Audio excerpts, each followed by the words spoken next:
Hey friends, so it was recently National Limerick Day, so obviously I had to write a real estate limerick to go along with the theme of the day, and it went a little something like this. There once was a buyer named Trey who thought owning was far off someday. With guidance and grit, he figured out it and got the keys to his home yesterday. Okay, cheesy? Yes. But do I still love it? Also yes. But there's a little bit of truth to that limerick. One of the biggest things that I hear from people who are thinking about buying a house is that they're just not ready yet. And they're saying that because they're kind of operating off of some information like you have to have 20% down. You need very little debt or zero debt. Another one that I hear is that you have to have perfect credit to buy a house. Or, I'm just waiting for the market to be perfect, or I'm just waiting for rates to drop. And meanwhile, they're sitting there paying the same amount in rent that you could be making on a mortgage payment and actually building some equity and also establishing some generational wealth. Here's the thing. I am never going to lead you down the wrong path, but I am going to tell you that you should always at least understand your options.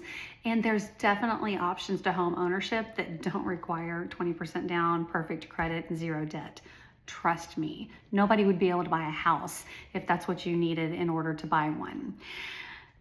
One of the biggest parts of my job is actually just that. It's being the information source and helping people to find out, what does it actually take and what are the steps that I can do now that can help me buy a house later. I like helping people understand things like financing and, when do you worry about financing and when do inspections come in? What's the difference in an inspection and maybe an appraisal? What does the contract say? How much money do I have to put into it? What are the timelines? All of the things that go in with purchasing a home that nobody teaches you when you're in school. So what I want you to know today is whether you're a first-time home buyer or you're maybe thinking about downsizing or, hey, let's move back to Aggie land.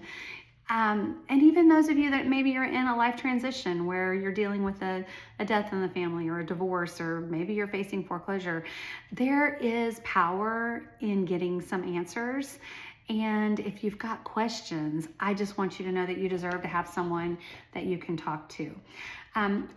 One of the things I pride myself in is taking the very complicated process of buying and selling real estate and breaking it down into very simple steps that are manageable and that are actionable to be able to do in just small incremental pacing.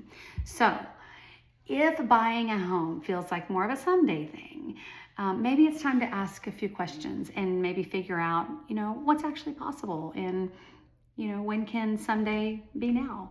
And I want you to know that I am that person. So if you've got any questions about real estate in the Brazos Valley, just remember to just ask Jen. I'm always here.